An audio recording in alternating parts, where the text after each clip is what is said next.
Bon, eh bien, l'après-Mbappé se prépare et il y a beaucoup de rumeurs en ce moment. On a fait un précédent talk que je vous invite à aller voir, qu'on a sorti le week-end d'avant.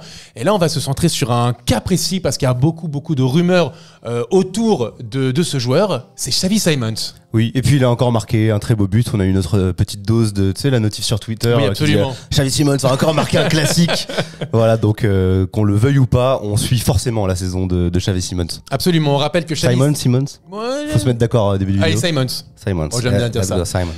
Xavi Simons, donc en gros, qu'est-ce qui se passe sur la situation de Xavi Simons? On en fait déjà un point. En gros, le PSG, donc d'abord il a récupéré au PSV Eindhoven pour 6 millions d'euros, puis il a prêté au RB Leipzig. De base, c'était un prêt de 12 mois. Finalement, récemment, il y a eu des rumeurs comme quoi ça serait plutôt un prêt de 18 mois. Pourquoi? Parce que Paris avait en gros envisagé de le revendre l'été dernier pour 50 millions d'euros. Mais simplement, le PSV Eindhoven avait inscrit une clause pour dire que l'intégralité de cet argent serait reversée. C'est compliqué. L'intégralité de la vente serait reversée directement donc pour le club néerlandais si cette vente était avant janvier 2025. Donc c'est pour ça que le PSG a prêté le joueur. Abrège. Abrège, frère. En gros, en résumé, ça donne quoi? En gros, simplement, de base, le PSV aurait dû récupérer tout l'argent jusqu'en janvier 2025. Le PSG a envisagé une vente de Xavi Simons, mais comme Kylian Mbappé devrait partir et va partir, bah, le PSG n'a plus besoin de vendre et donc devrait le récupérer à la fin de cette saison. C'est pas simple. Ouais. Sachant qu'il y a le directeur sportif... En résumé, il va revenir à la fin de la saison. Maintenant, il faut voir ce qu'on en fait. Exactement. Il y a le directeur sportif du RB Leipzig qui a dit récemment, à la fin de la saison, Xavi Simons retournera au Paris Saint-Germain et nous aurons alors l'opportunité de demander un nouveau prêt donc l'été prochain. Pour le moment, c'est le début d'une réflexion plutôt négative. Cependant, ce n'est que ma supposition. Cela dépendra de la façon dont Paris s'alignera après le départ de Mbappé. C'est en gros, Xavi Simons reviendra donc d'ici la fin de la saison au PSG. Cette saison, au Bundesliga, il a 21 titularisations en 22 matchs, 6 titularisations en 7 matchs en Ligue des Champions, 8 buts, 9 passes décisives. Un titulaire déjà indiscutable. Indiscutable du RB Leipzig. Qui s'est acclimaté directement. Exactement. Qu'est-ce qu'on en fait de Xavi Simons? Est-ce que pour toi, il doit revenir ou on doit encore le prêter ou on doit le vendre? Qu'est-ce qu'on doit faire de Xavi Simons à l'été 2024? C'est très compliqué comme question, comme dilemme. Je t'avoue que j'ai pas une réponse définitive. J'espère qu'on l'aura à l'issue de ce talk en débattant tous les deux. Parce que d'un côté, c'est un joueur auquel on est attaché. Et forcément, surtout pour construire l'après Mbappé, ça ferait plaisir de tout miser sur ce genre de talent qui peut devenir le chouchou du parc. Après, il faut aussi la réalité, la réalité du terrain. Parce que qui dit Xavi Simons ou un joueur de son envergure, dit aussi un remaniement tactique. Donc jouer potentiellement en 4-2-3-1. Est-ce qu'il a les épaules pour porter directement l'équipe ou est-ce qu'il faudrait plutôt se porter vers un Bernardo Silva? J'avoue que j'en ai pas encore la réponse et que pour moi la priorité des priorités, au-delà de Xavi Simons, c'est d'investir à fond sur un remplaçant de Kylian Mbappé pour marquer des buts, même si lui-même n'est pas remplaçable, on est d'accord, mais il va falloir recruter offensivement et au milieu de terrain un taulier et ensuite avoir, mais déjà si on se pose ce genre de dilemme entre des Bernardo Silva, Xavi Simons, pourquoi pas un Florian Wirtz, c'est le débat que je vais avoir. Je vais demander déjà aux gens dans les commentaires, est-ce que pour vous Paris doit absolument conserver Xavi Simons ou le vendre ou le reprêter? N'hésitez pas à répondre dans les commentaires et n'hésitez pas aussi, par ailleurs, je fais le petit instant promo, n'hésitez pas à vous abonner, on est bientôt aux 80 000 si c'est pas déjà le cas, n'hésitez pas, l'objectif vous savez c'est les 100 000, d'avoir le trophée ici, bien installé dans les studios du talk. Ça sera aussi le vôtre, oh là là, qu'est-ce que c'est des magos, c'est incroyable. Ça sera le trophée du peuple. Voilà, donc n'hésitez pas à vous abonner. C'est juste un petit clic et ça change beaucoup de choses pour nous dans notre croissance. On vous voit, ceux qui regardent sur la télé et qui ont la flemme de le faire avec la télécommande, mais c'est possible. C'est possible. Il y a des moments, j'oublie moi-même que je suis pas abonné à des gens que je regarde, donc voilà, on a bien forcé. Voilà, c'est bon. Je crois que là, c'était nécessaire. On a fait ce qu'il fallait. Me concernant pour Xavi Simons, écoute, oui, de prime abord, je te dirais, oui. Il faut le récupérer. C'est un joueur qui a une grande efficacité devant le but. C'est un joueur qui a quand même du talent, on va pas se mentir. Ah oui, c'est sûr. Il marque toujours des buts incroyables, je trouve. Chaque saison, enfin depuis 2 saisons en tout cas, et au PSV et là avec le RB Leipzig, tu as l'impression effectivement d'avoir tous les 2 week-ends un but incroyable de Xavi Simons, une inspiration géniale. Alors peut-être que techniquement, c'est pas le joueur qu'on imagine. C'est pas non plus le mec qui va prendre le ballon, éliminer 3 joueurs, faire des différences comme ça. Mais c'est un joueur qui, du moins devant le but en tant qu'attaquant, je pense qu'il est passé en 10, mais je le vois quand même plus comme un attaquant, comme un 9,5. Il est pas en reste non plus techniquement. Non, je dis pas que c'est un mauvais joueur techniquement, mais c'est pas le genre, je te dis, à prendre le ballon et dribbler 3 joueurs, etc. C'est pas sa technique, c'est pas son jeu. C'est sûr, c'est pas un Bernardo Silva, même au niveau de la conduite de balle, comme tu dis, pour se faufiler, etc. Mais il est pas non plus mauvais à ce niveau-là. Moi, je le pense que beaucoup le voient au milieu de terrain. Moi, je le vois presque, je te dis, comme un 9,5.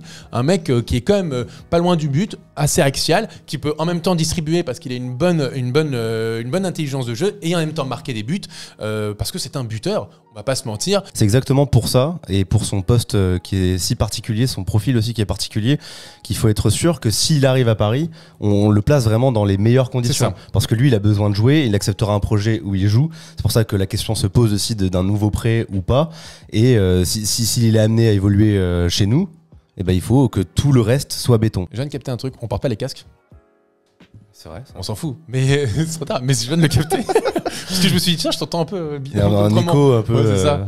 Bon, écoute, pas grave. Moi, je suis complètement d'accord avec toi. Et aussi, faut voir aussi si c'est le profil, ce que tu disais, dont le PSG a besoin. Lui, il cherche du temps de jeu, il veut jouer, ce qui est normal. Il va avoir 21 ans cette année. Il est en phase de progression constante. Aujourd'hui, il a goûté pendant 2 ans de suite une place de titulaire indiscutable, où il a toujours été assez performant avec ses équipes.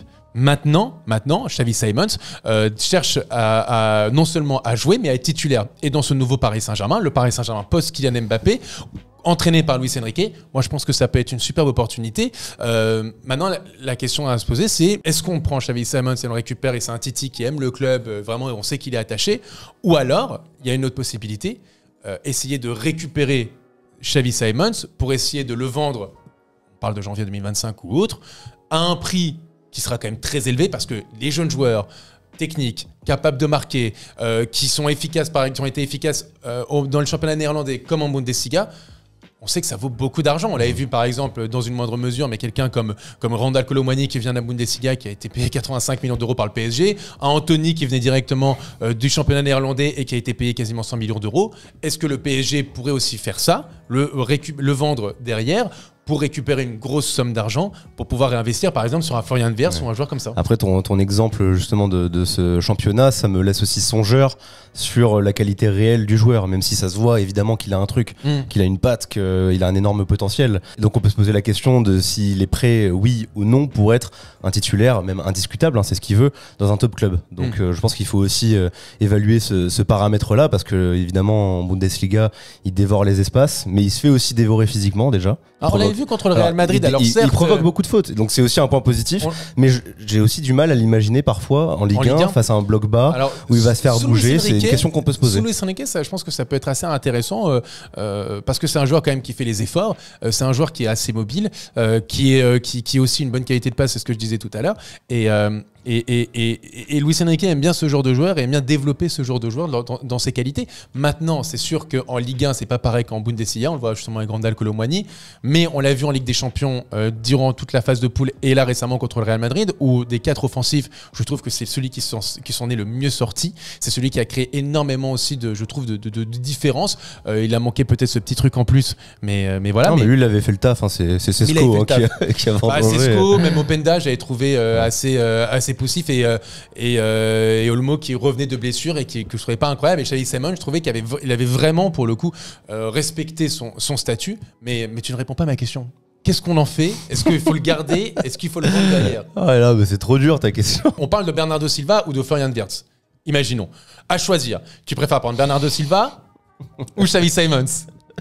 Et je vais demander aussi aux gens dans le chat, dans les commentaires. Est-ce que vous voulez plutôt Bernardo Silva ou Xavi Simons ou alors un Florian Wirtz? Ah là là, en plus il y a la tâche particulière parce qu'on l'a rencontré, Xavi Simons. C'est vrai. On l'a rencontré. On a même fait une brésilienne. J'ai fait une petite brésilienne avec lui et Michu. J'ai pris une petite photo et d'ailleurs, alors à part s'il a grandi, je peux vous révéler qu'il ne fait pas 1m78 ou 1m79, vous le voyez sur Transfermarkt, etc. Non, ça c'est ma taille, et vous le voyez sur la photo maintenant, il est plus petit que moi. Et je vais même pas montrer la photo de moi parce que je mesure plus d'1m90, donc oui, c'est un peu compliqué. Mais tu réponds pas à la question. Non, je l'évite. Non, mais bien sûr que je l'apprécie, mais en fait, évidemment que si tu me mets un dilemme, où tu me dis tu pars dans une équipe avec Bernardo Silva pour les 5 prochaines années, ou alors tu fais le pari Xavi Simons. Désolé mais Bernardo. Ah ouais. Bah ouais. Bernardo, si tu me l'offres comme ça, que tu me le mets à l'aéroport, je dis bonjour monsieur, on fait une brésilienne aussi. Si t'as la possibilité de faire Bernardo Silva, je vais sur lui.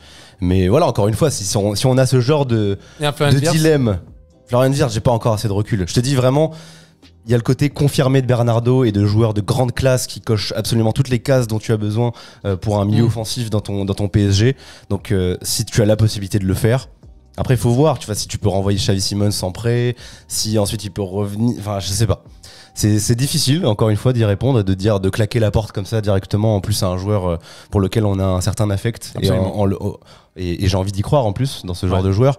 Mais évidemment, tu mets Bernardo Silva, je peux pas te répondre autre chose. Écoute, moi, je vais aller à contre-pied. Voilà. Je pense que je choisirais d'abord Xavi Simons parce que c'est aussi un pari sur l'avenir. Parce que je pense que Luis Enrique peut le façonner à sa manière. Il peut en faire limite un autre joueur, en fait, parce qu'il reste jeune. Encore une fois, Bernardo Silva, bien sûr qu'il a 30 ans, et j'adore le joueur. Attention, ne me faites pas dire ce que je dis pas. Franchement, si Bernardo Silva signe demain au Paris Saint-Germain, je suis le premier heureux. Mais je dis juste que je pense que Xavi Simons n'est pas encore terminé. Que je pense qu'aujourd'hui c'est un 9,5 plutôt qu'un milieu de terrain, mais que avec Luis Enrique, dans les mains de Luis Enrique, je pense qu'il peut vraiment le façonner et essayer d'en faire un joueur plus complet comme Bernardo Silva justement. C'est un énième pari. C'est un énième pari, sauf que Xavi Simons a quand même un peu plus prouvé au très haut niveau. C'est un pari séduisant. C'est un pari séduisant. T'as envie de le faire. Mais voilà, je pense qu'à choisir, je préfère. Alors je vais t'expliquer. Je pense que aller chercher plutôt un Kimmich au milieu de terrain ou dans ce genre ou à ce genre de poste plus bas, des valeurs sûres, plutôt qu'un Xavi Simons où je me dis, lui, je sens qu'il a vraiment il a quelque chose, à développer. Par contre, avec un Florian Wirtz, j'avoue, pour suivre toute la saison assidûment du Bayer Leverkusen. Non mais les monstrueux, mais pareil, j'ai pas encore assez de recul après une saison et puis je crois qu'il s'est fait les croisés très tôt. Ouais. Donc il est impressionnant. Avec le PSG, bon, voilà, les croisés. Non, simplement, oui, c'est un pari qui est séduisant, t'as envie de le faire, et encore une fois, s'il signe et qu'on n'a pas Bernardo Silva, ça me va aussi, y a pas de problème. Là, tu m'as mis un dilemme extrême, et je serai à fond derrière le joueur, et je pense qu'il a les qualités, comme tu le dis, sous un Luis Enrique qui encourage vivement la progression des jeunes pour exploser. Ouais. Après, voilà, c'est aussi, faut faire l'état des lieux de l'équipe, t'as un Kylian Mbappé qui part, t'as besoin aussi de certitude dans ton 11, absolument, à des postes clés. Ouais. Si tu te projettes sur un Lenny Yoro, que derrière t'as recruté Beraldo, que t'as Moscardo qui arrive au milieu, que t'as Barcola qui est en train de s'imposer mais qui reste lui aussi un jeune joueur, ça fait quand même beaucoup de joueurs qui sont en devenir, et donc si tu mets un Bernardo Silva au milieu de tout ça, qui est peut-être le joueur qui est le plus adapté, qui est le plus adapté à ce dont tu as besoin dans ce PSG depuis des années. Moi je peux pas dire non, voilà. Non, mais donc, ça, je me justifie comme ça. Non mais ça, l'argument est très juste. C'est juste simplement, moi je me dis, je pense que ce joueur là sous les mains de Luis Enrique, il peut en façonner, il peut en faire un joueur, mais mais ça, genre que vraiment, peut-être, je te dis, je le vois pas devenir un joueur qui va dribbler comme je l'ai dit 3 ou 4 joueurs, mais un joueur travailleur qui va essayer d'aller. Tu veux absolument qu'il dribble 3 ou 4 joueurs. Non mais parce que généralement quand on parle de crack, c'est souvent des joueurs comme ça, tu vois. Mais là c'est autre chose encore avec Xavi Simons. Donc c'est pour ça que il a toutes les caractéristiques qu'on aime, c'est un joueur travailleur comme tu l'as dit, bonne qualité de passe, bonne vision du jeu, et qui a la niaque quoi. Même dès ses premières minutes, je me souviens en Coupe de France, il se jetait sur des gros gabarits, vraiment il a pas peur quoi. Est-ce que pour toi c'est le successeur de Kylian Mbappé? Si en tout cas il s'inscrit dans le projet, s'il finit par signer, qu'on fait pas Bernardo Silva, et on l'a pas dit, mais clause à 50 millions ou 60 millions. C'est ton quand même, qui dit non? Toi tu dis non à ça? Je dis, je sais pas. Parce que si derrière t'en récupères, il est évalué à 70 millions sur Transfermarkt. Allez, tu peux faire monter peut-être à 80, 90 d'ici la fin de saison, et que derrière tu fais un Bernardo, que t'as un peu d'argent pour compléter d'autres transferts. Faut prendre ça aussi en compte. En tout cas, s'il s'inscrit, pour en revenir finalement à ce que tu demandais, je pense qu'il a tout pour être le nouveau chouchou du parc, qui a fait une grosse partie de sa formation au PSG. Avec Warren aussi. Il connaît la maison. Sachant qu'ils étaient ensemble en U19, ils ont fait la Youth League ensemble. Exactement. C'est quand même assez, c'est un beau symbole. Puis même, ça a l'air d'être un bon gars. Tu vois, bon, moi c'est le foot qui m'intéresse en premier lieu, mais dans sa mentalité, tu vois qu'il est travailleur, il a appris le français directement. On l'a rencontré, c'est vrai que c'est un bon gars, c'est vraiment adorable. Travailleur, qui fait les choses étape par étape même, parce que c'était une bonne stratégie pour lui d'aller au PSV, pour en devenir littéralement le meilleur joueur du championnat, pour ensuite aller à Leipzig. Voilà, moi je trouve que c'est exactement le genre de joueur qui peut faire une grande carrière au PSG. Complètement. Et pour rajouter à tout ça, comme tu l'as dit, c'est non seulement un joueur qui est aussi de la la formation parisienne. Il est arrivé très tôt au PSG, aux alentours de 15-16 ans. Sorti de la Masia, oui, parce qu'on nous dit souvent, quand on dit c'est un Titi, les gars, c'est pas un Titi. Si, c'est un Titi. Je sais pas s'il est considéré comme. Il a été préformé au Barça et formé après au Paris Saint-Germain. Donc c'est un Titi.